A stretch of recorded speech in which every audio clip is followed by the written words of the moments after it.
This session is strategic networking, mobilizing connections for career future-proofing. We're going to discuss everything from creating a personal brand to identifying, connecting and building relationships, key influencers and ways to leverage these networks and platforms for career opportunities and connections. So without further ado, please give a very warm welcome to Jaz Marfo, Certified Career Development Coach, Remel London, broadcaster and founder of Stream, Hassan Reese, founder of Down Models. Yeah. I knew he was the model. Richard and Richard Adeshiyan, media consultant and entrepreneur. Please welcome.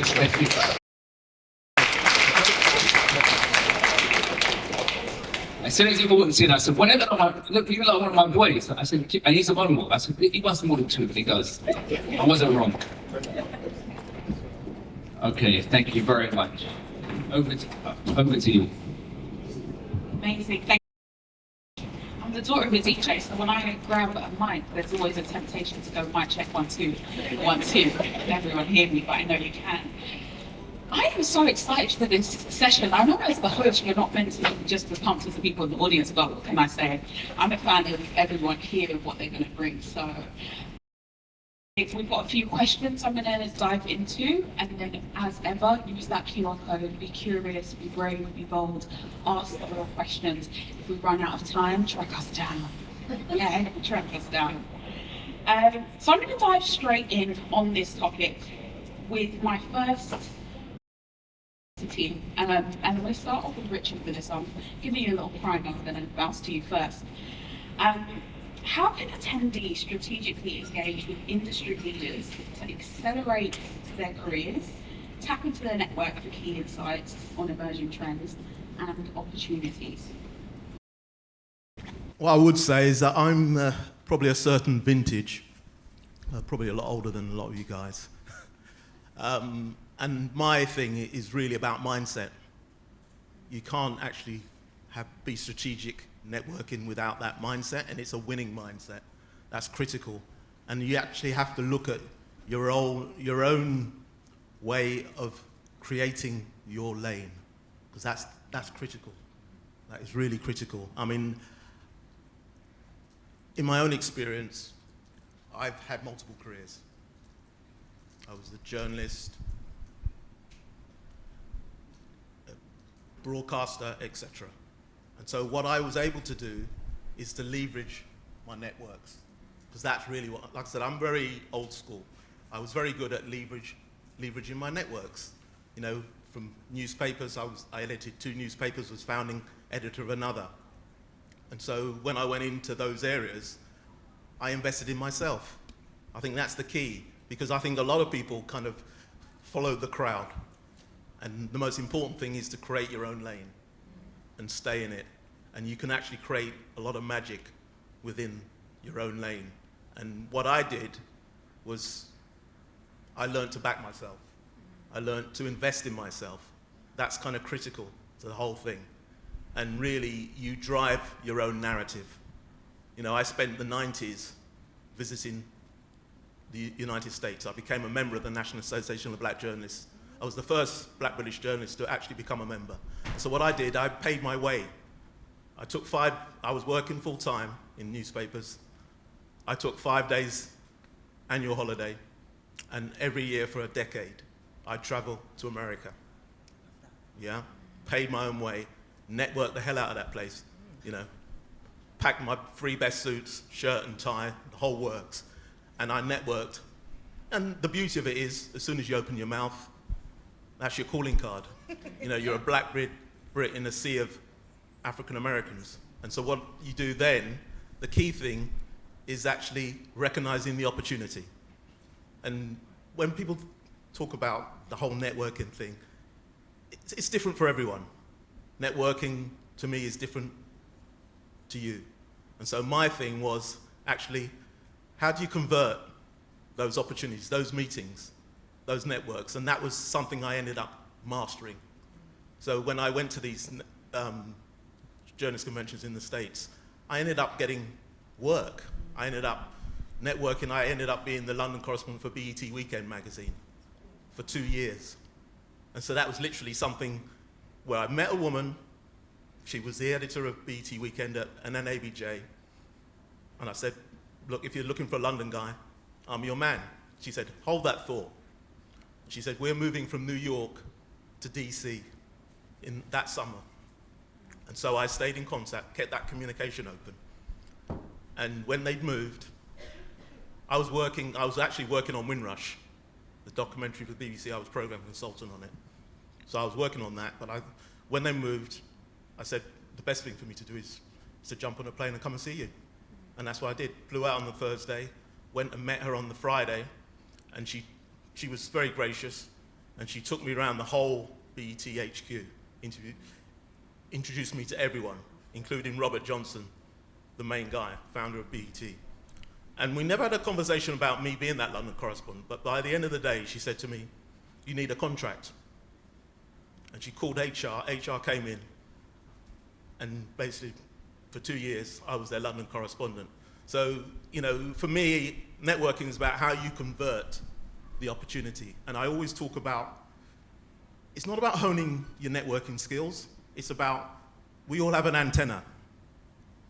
And I think what happens as you evolve, the antenna starts elevating, so there's more reception to opportunity. You understand? So when you go to certain places, you start seeing things you didn't see before. You see the LeBron James disguised pass when other people don't see it. You see, that's the key to network, and it's not a scripted thing. You can't bottle it. It's very different for every individual. So many things that I'm like, first of all, thanks for coming, guys. That's a wrap. And I also just want to get a bit meta with it, right? He just shared with us about how he backed himself and told his own story. And I don't know about you. I don't know how long that was, but I know I would hire you if I had a role. I feel like I know what you're bringing to the table. And I want to pinpoint that because we can inflate networking, personal branding, all of those sort of things, when really it's you owning and telling your story. Whether you've got 2 minutes, 7 minutes, 10 minutes, a whole hour sitting next to somebody at a networking event, own it and share it. Don't be afraid to do that because you don't know who's in the room. And I think a big thing, you know, it was in the question, strategic, right? Your career has taken a journey, but one thing that struck me is you've always been who you are. So what you do, job title might be different, business card has changed, different companies change, but what you're bringing to the table and what's unique about you has stayed. So every time you've moved, we're not throwing away any networks. We're not going, oh, sorry, we can't talk anymore because I'm not in that part of the industry. It's cumulative, you're building that. So I think that is so, so powerful. So powerful, thank you. I want to move that question over to Remel. Oh, same question? Same question. Sure. That was amazing, by the way, because we'll talk later. But all I'm going to say is God is good, because I needed to hear that myself. And that's because this year I've been trying to be as strategic as possible, and everything you said is what I'm trying to do right now. So God is good. He wanted me to hear that, so thank you. Preparation. Like, a lot of the time you have to prepare for the unknown. Sometimes I spend a lot of the time kind of like, I'm a LinkedIn warrior. Like, I'm on LinkedIn all the time. That is my happy place, because I'm like, oh, who's that? Where do they work? Oh, let me follow them. Let me see if they follow back. Like, I'm really into kind of figuring out who people are, what they do, what their roles are, and if we can work in some capacity. And a lot of my kind of contacts are because I'm like, actually, this might not be for now, but soon, if we make a rapport, if we kind of follow up, you never know. So it's kind of like finding out who might be in your industry can be really like beneficial. And I think just in general, it's all about going in and being intentional. Like yourself, you said, I'm going to go to America every year with the goal of meeting people that could change my career. And that's it. Sometimes being intentional, being a little bit more kind of like, okay, who's going to be at that event? So for example, if you're a presenter, you want to get into presenting, you know, I'm going to be here, Rich is going to be here, like all of us are going to be here. okay, beeline for us afterwards. I know that'll probably happen anyway, but be intentional. Like, actually, I had a question I've wanted to ask you for ages. Let me go to that event for a reason. And that way you get an opportunity that you wouldn't get or might not happen on Instagram, socials, or LinkedIn, all that kind of stuff. Sometimes go out of your comfort zone and actually plan to have a conversation with people. And it might not happen, but at least be in the space where you can find out a little bit more and understand if that connection can be beneficial in the long run. So yeah. Huge. I was going to interject because I thought I was the only one who loved LinkedIn like that. My favorite place. I live there. Okay, folks? Live there. And actually what struck me about that and about like being intentional, you know, are just a few things that I even see when it comes to LinkedIn or in-person events like this. Networking isn't Pokemon. You do not have to catch them all. I have been to networking events, spoken to 2 people, and my heart and my mind is full. Yeah. You were the 2 people I was meant to leave my house for. Right. I'm good. This has been wonderful. Let's go.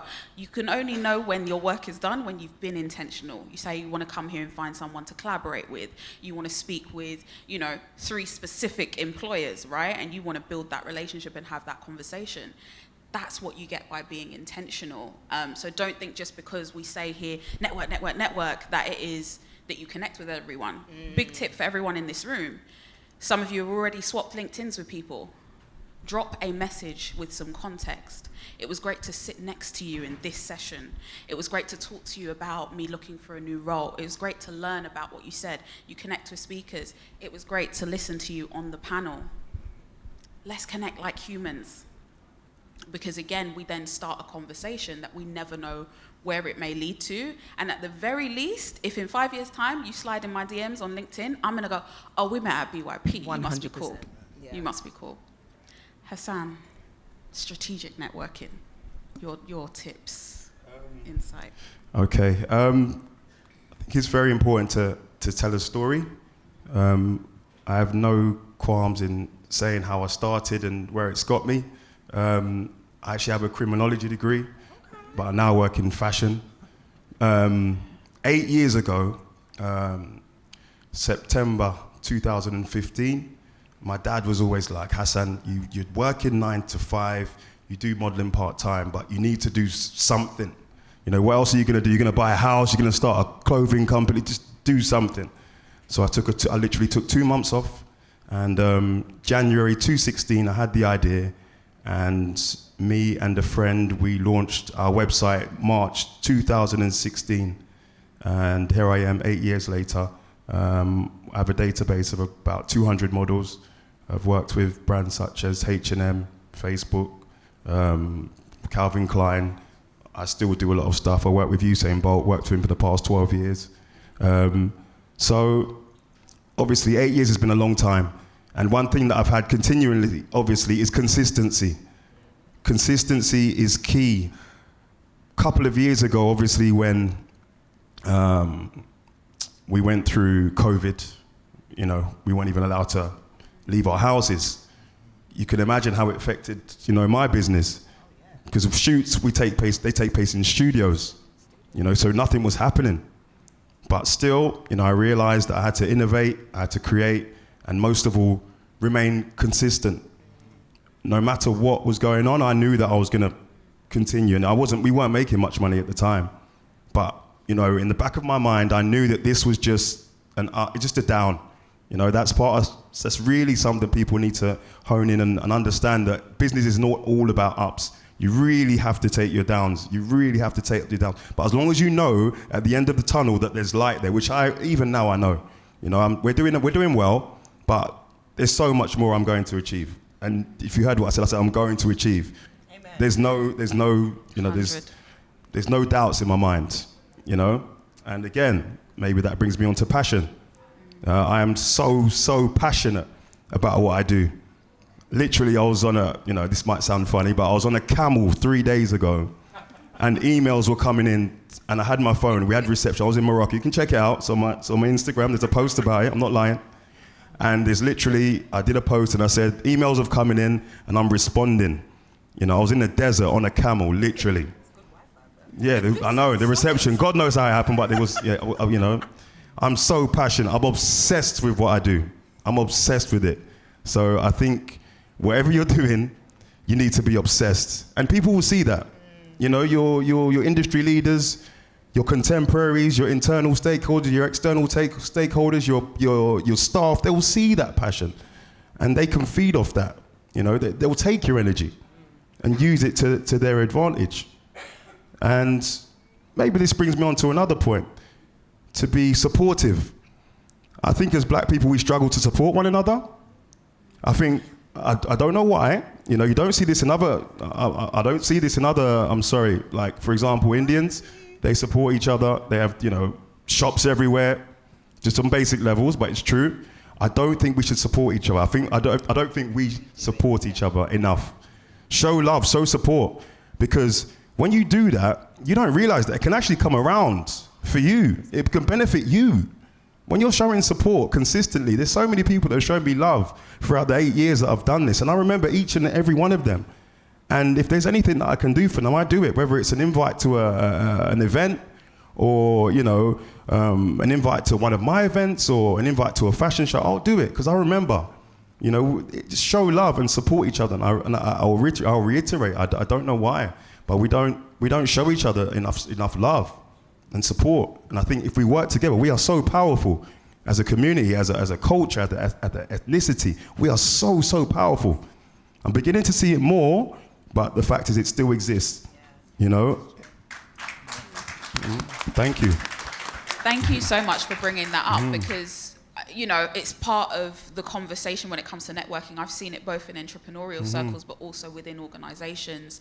And it was said on a panel earlier when somebody was just sharing the story of the black ERG being pushed forward and the sponsor who steps up not being from the black community. And the reality is there's been moments where I've had opportunities where I can bring in people, and I've gone through the list and gone, I can't tap into someone from my community. I'm not sure how it will go if I pull you onto this contract. And that is one of the saddest things. When we talk about us creating businesses, creating careers, we're creating wealth that changes communities. It is proven that when everyone in this room gets extra money in their pocket, we typically circulate it in the community. So for those of us in the room to be playing at high levels and not be able to pull our people in on a contract, it's sad. But also it's another reason why it's important for us to move with a level of generosity. You might not be able to afford to work with, listen, we don't know what everybody's day rates here or on this stage, but you might not be able to afford to work with, you know, an individual, but you can share, you can refer, you can repost, right? And even as you were saying, right now I'm gonna go and look for the camel picture now. Yeah, fine. You know, because, you know, if it wasn't on Instagram, did it happen?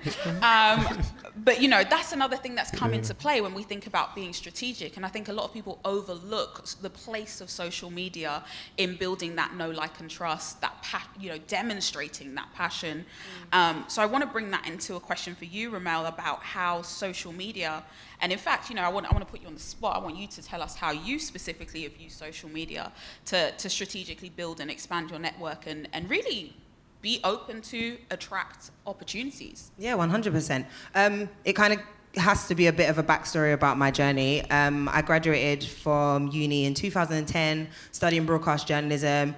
I thought, yep, gonna be on MTV. That was kind of the time when reality TV took over. So presenter-led content just didn't exist. T4 was gone. MTV Base, The Lick was gone. All the shows, Top of the Pops, gone. Like, other than the annual Christmas show now, all these visionary kind of shows that I thought, that's gonna be my show, I'm gonna be hosting that, gone. So I was like, what do? YouTube. YouTube came along and I realized I've got to utilize a tool that is here. And I started doing reviews. So I'd go to events. As soon as the event was done, I'd jump on YouTube. Now, these videos look all kinds of higgy-hugger now, because back then it was like I had a random flip camera, but I was just creating instant content before it was a thing. I'll never say I was a YouTuber because I wasn't consistent enough. However, I knew how powerful it was to have kind of like, I had a journalistic spin. I went to this event last night, this is how I thought, let me know your thoughts in the comments, blah, blah, blah. From that, now I will say, I was very opinionated at my 21-year-old self. So I didn't know that, like, you can't critique things. So I'd go to an event, I'd be like, guys, it was terrible, hated this, hated that. And people are like, wow. But they liked it. Like, a lot of people are like, I've never seen anyone be so kind of like opinionated about, and especially black events. Oh, they didn't like it. When I was telling them, guys, it should have started on time. Why are the lights turning off and the show's halfway through? Like, I was putting all their business out on the streets. But people like the fact that for the first time someone had spoken about the lack of organization in events or the lack of professionalism. And I was like, guys, hire me for your host. Like, I was so ballsy, it was ridiculous. And a lot of people started to like it. A lot of people started to follow me on YouTube. And then back then it was like Facebook and Twitter. So I created a whole new kind of space for go to events, talk about it, share it, post it. And then I built up a following because people wanted to know, what events are you going to? Was it good? Should I go to it? So it really became a whole kind of like, I had a blog spot and I'd blog about events, blog about music. So PRs were like, what do you think of this? And I was like, oh, okay, I'm somebody. So from there, I actually got a lot of attention from, I guess, broadcasters. I started doing cover shows on BBC Radio 1 Extra simply because of my videos on YouTube, then progressed to having my radio show on Capital Extra, which I was there for 6 years. I also I was on a show on Sky One called What's Up TV, which was it was a magazine style show. So all of what I had been just doing on YouTube and social was building a brand. She's the girl that knows about events, music, and culture. So I started getting booked to host music shows, live coverage, events, and all that kind of stuff. All because I put myself out there as being the person that's gonna tell you about the good shows, the bad shows, and the in-betweens. And it literally was just the power of social media, but then in the community as well. Although some people didn't like it, people to this day are like, nah, I remember your videos back in the day, they were da-da-da-da-da. And it's like, I was unaware of a brand I was creating, but because it worked, I kept on doing it. After a while, we'll say, it did get exhausting because you can't be everywhere, and I wasn't getting paid for a lot of it, and I kind of really had to figure out what is my career going to look like if I'm just going to be the opinionated reviewer. So I kind of cleaned it up a little bit, stopped being, over-opinionated, and realised as well, I'm a broadcast journalist, darling. I had to realise you have to be impartial. So I was like, okay, I can't slag off every event now. Now that I'm, a part of the industry, kind of got to change my delivery, my tone. So I kind of, especially being on Capital Extra, the most commercial radio station you can be on. Like, everyone's friend of the show. Like, you can't be slagging off, like, talent and artists and all that kind of stuff. So I learned along the way that how you kind of like move into different spaces. So now what I do now is promote a lot of positive things. I think that's the thing, kind of going back to what you're saying, I was a part of the problem where we slagged each other off and all that kind of stuff, but I didn't do it with intention of being negative. I was just trying to see like how we can do better. Like, guys, that event should have been better.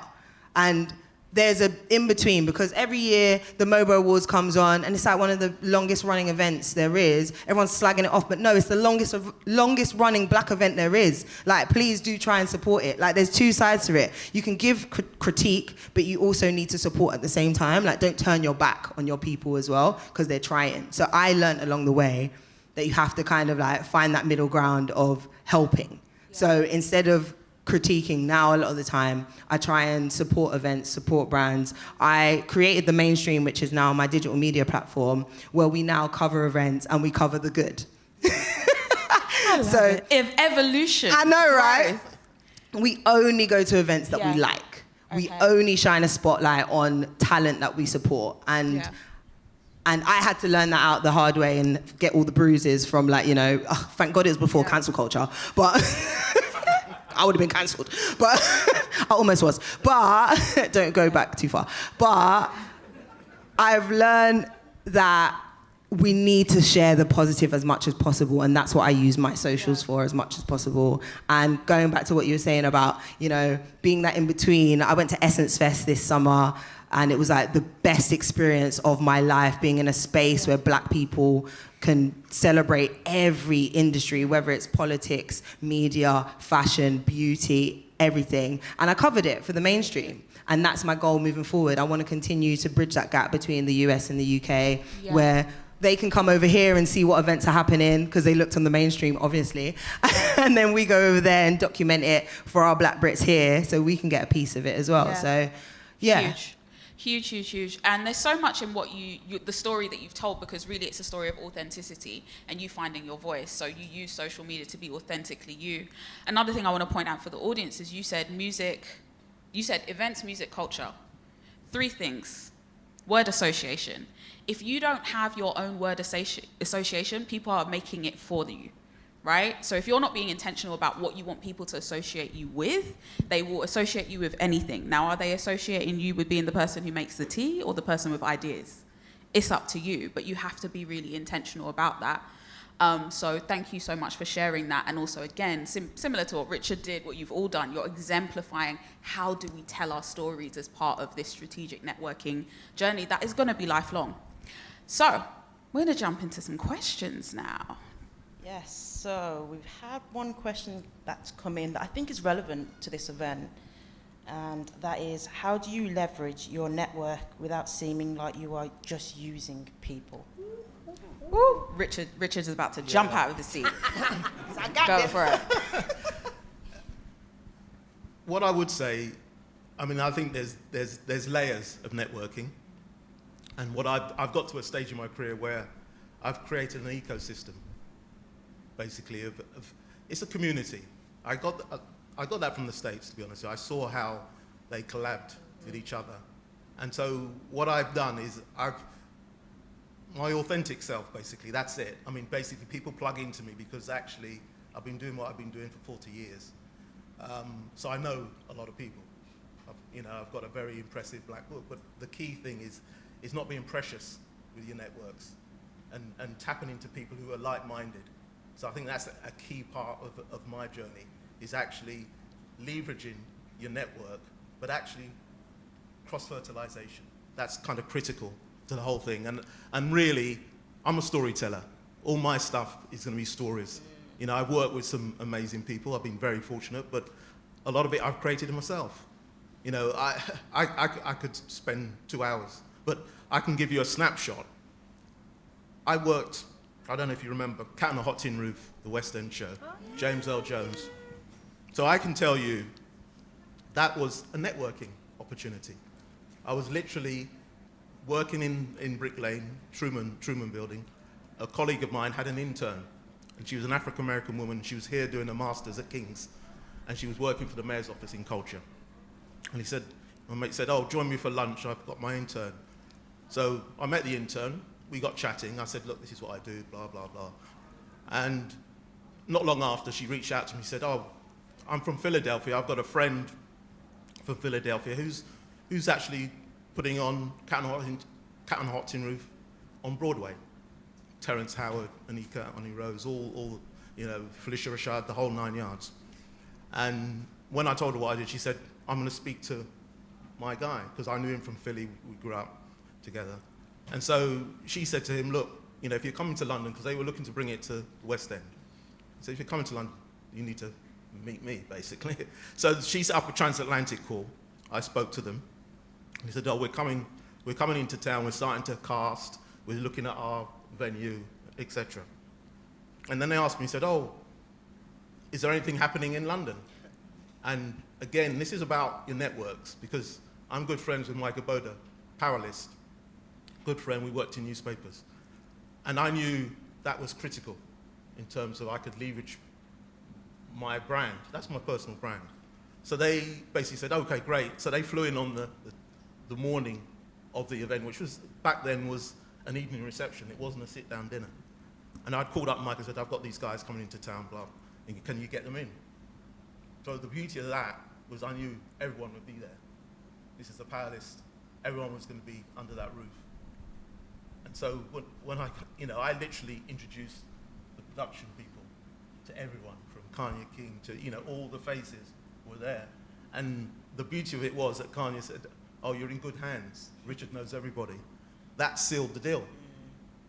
And so literally from a very innocuous meeting, you end up, and I end up being the official press guy for the production. So I was working with James Earl Jones, who sadly passed, Felicia Rashad. I was doing press for these guys. Sonar Lathan, Adrian Lester. I saw that show. It was so good. Yeah, and so, so my thing is always behind the scenes. I'm making stuff happen. I'm not front of camera, but that's basically my brand. And I've done that for multiple BET. I helped launch BET into the UK. Do you want me? Sorry, yeah, I was just going to say we have one last question. Okay. I would like to answer that question because you specifically. We've got with this one specifically. You've been summoned for I was this talking one. about the one before this one. Right. Okay. Because you specifically said, how do you contact people without them thinking that you don't want to use? Yeah. I get that. This is something that I have to do. We have to do this all the time because I'm trying to work with big brands here. So one thing that we try to do is offer them value. What can we bring to them? And thank you so much. That's another thing you can do is always show gratitude. That always helps. Yeah. But personally, that question really resonated with me. I just do things, simple things, just very well and consistently. And again, if someone's coming to me and they want to work with me, straight up, what can you bring for me? What can you do for me? It's going to have to be some kind of it's going to have to be reciprocated here. You want something from me, I know you want something from me, but that's fine. But how is this going to work? So I would say when you're contacting them, just, let them know that you're not just contacting them for your benefit, let them know what you're about, sell yourself even, as much as you can, just let it all out, not too much, not to a point, because sometimes I get emails or we get emails and I'm just like, no, it's too much, it's boring. I can't bother to read it because so much is going on straight up. So, just be concise, straight to the point, and most of all, just let them know what value you can bring to them. Thanks for that. Just quickly for you, Hassan, what advice would you give to someone with no experience who wants to navigate the modelling world? How should they start? Okay, that's a great question. That wasn't from me, by the way. Yeah, you sure? It could be. I'm sure you can do some stuff. We'll talk. I'm sure I get it. Well, okay. Again, very simple things. If you want to be a model, take some pictures of yourself. Polaroids. Google the word Polaroids. Model Polaroids, and these are pictures you can take with a phone. Put on a white T-shirt, fitted, black or blue jeans fitted, heels or trainers, depending on your gender, and find agencies and just send your pictures in. Hunt it down. I can tell you for free, there's a talent agency. I don't mind. Star Now. Join Star Now. I hope this is this for someone in the room? Yeah. This was so there's a sent in. talent agency called Star Now. Just upload some pictures. It's very cheap. I think it's £6 a month. But there's so many. There's Star Now. There's some groups on Facebook you can join.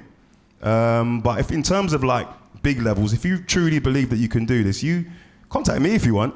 And I can easily put you somewhere. Whoever this is, just contact me. The details going to be put up. Yeah. And just say where you're from. This is how you do it, basically. You just ask and attack. But I would say there's a whole number of agencies. There's model agencies. Google it. Take some pictures of yourself and send in. Very basic stuff. But do it. Don't be afraid. Because the worst they're going to do is either they're not going to respond or they're going to say no. And that doesn't necessarily mean that you're wrong. It doesn't mean that you're not good enough, shall we say. It might mean that you're just not what the agency wants at this time. Do not be put off by rejection. Also, keep going if you want to be model, because you're going to get a lot of that. Thank you so much. Can you give the panel a massive round of applause? Wow, that was incredible. So all I need is a white T-shirt, jeans. Wait. And some heels? No, I'm joking. Thank you, guys. That was incredible. That was so insightful. Such a wealth of knowledge from all four of you. So give them another round of applause. And also give every single one of the panelists that took part today a big round of applause, even if they're not in the room. Because what I realized about it today, I thought these guys were going to be the exception, but actually, it's just the rule. There's so much greatness in this room that just needs to be unlocked within us. A lot of it comes down to confidence, you know. A lot of it is just about having the will just to make that first step. Once you make that first step, you just never know where you're going to go. Doesn't matter if you fail, pick yourself up and go again, like these guys were saying. So thank you so much. It's been an incredible day. I've been up since 3 o'clock this morning, as I said at the beginning, because I was doing Good Morning Britain, and then I had to come here and do this. And I remember thinking, I hope I don't try and nod off, you know, because obviously, like, it's way past my bedtime. But I can say, with my hand on my heart, I have enjoyed every single moment of this conference. It has been absolutely incredible. My head, I don't know about your head, my head's going like this now because there's just been so much information that we've been taking in, and it is going to take a while for us to process everything, and that's okay. But hey, if it means that Saturday afternoon you're not doing YOLO, yeah, and you're actually just thinking about or making some notes about what you learned today, writing things down, write things down so that you have a memory of what it is that you want to do. Honestly, I started doing that. I never used to do that. My wife writes every single thing down. She sends me diary invites for everything, even feeding the cat, right? But what I'm saying is that she doesn't miss a trick. And she's got her own business and she's really successful. So write things down, make a record of it. Thank you so much. Round of applause to the guys. Kike, can I just invite you back up on the stage just to say a few words? Thank you for having me here today. It's been wonderful being your host. I've really enjoyed myself, but are you happy with how the day's gone, and what do we look forward to next year? Firstly, I just want to thank all the speakers. As you said, Alex said everything, to be honest. And can we give a round of applause for Alex? I thought it was awesome. Literally incredible. Thank you so much. I'm so happy. Like, again, this is our 6th conference, and as I mentioned in the beginning, it's part of our series of a decade of proactive change. And as you saw today, was about mobilization, and we really tried to cover a variety of topics. So obviously, we started off with generational wealth, and that's a big topic. Hopefully you guys enjoyed Emmanuel, but it's so important. Everything that we're building today, are you going to let it crumble, essentially? Like, let's think about the next generations. But then again, we look at DEI. We're all in the workplace or wherever we are, and we know the resistance that is happening. So all the hard work that you're doing, is it for nothing? Hopefully not. So what can we do to arm ourselves to ensure that we're fighting hard and we're getting the opportunities that we need? And that was part of it, that thinking about, okay, generational wealth, but also there's headwinds in the workplace. But we're still going to focus on getting to that C-suite. And that's when we spoke to those 2 amazing women, Carmetta and Elaine, about getting to the C-suite and the realities of performing at a high level. Because I think sometimes we forget how hard things are. Like, the things you're praying for, you're now in it, but you're crying, you're begging God, like, why? This is hard. But you got to remember that everything is hard, and you do choose your hard, and you do have to look at the things to be grateful for, what you're blessed in. And again, we spoke about technology, we spoke about networking. I mean, there's just so many topics we covered today, and all of it is just to arm you guys. That's it. Like, it's just to arm you guys so that we have more leaders, and leaders that are dynamic as well. Because one thing that happens in this life is that the rug just sweeps under your foot. Like, you think you got everything together, everything looks great, and then boom, somebody dies, boom, a big financial crisis. Anything can happen. And so we have to be dynamic leaders as well and know that life can change. And I just feel like with today, the amount of topics we covered, the incredible speakers, I really do hope that you guys leave this place armored up and ready to just fight, and know that you're not alone, that you do have a whole network of other people going through the same things. So please, in these remaining hour of this event, network. That's it now. Network. Just say hello, hi, don't be embarrassed, and just get connected. And hopefully we'll see you again next year. So thank you all so much. And of course to all our sponsors as well, especially Carwow. Yeah. Thank you. Thank you so much, guys. And remember, nothing works unless you do. Do the work. Thank you, and have a great weekend. get home safely. But as Kiki said, please hang around afterwards as well. Thank you so much for being with us today.